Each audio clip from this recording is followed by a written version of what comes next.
全台湾的天气是热翕翕，气象署提醒讲，明仔载这时，云林县是红色的高温灯号，有连续出现38度极端高温的机会。那屏东县是柑仔色灯号，有38度极端高温出现的机会，拢爱注意。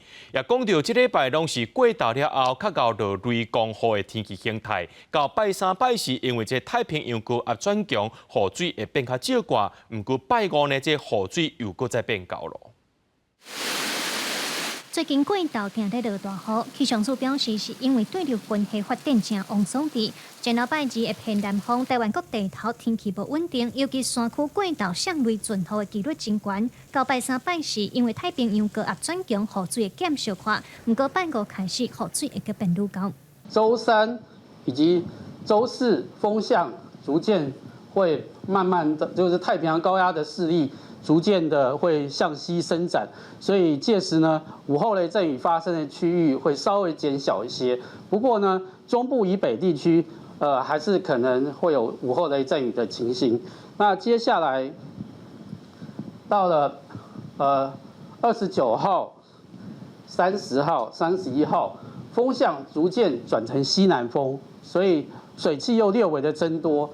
今仔日在落雨进前，各地日头也是正炎。气象署指出，拜日有关会真热，除了苗栗、宜兰和台东较无遐热，其他地区尤其是南部高温有可能会升到36度以上。气象署是呼吁民众出门都要加注意有风热伤害。那未来3天，大致上因为太平洋高压都是比较强，所以都是属于高温而炎热的天气形态。没有下雨的时候呢，温度基本上在北中南都可以达到35、36度左右。那东半部地区大概是在32到33，澎金马分别是32、33、32以及30度的高温。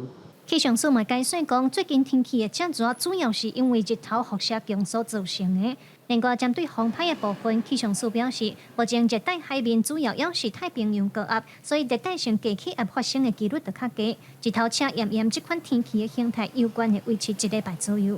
记者卢尚如、林晓凯台北报道。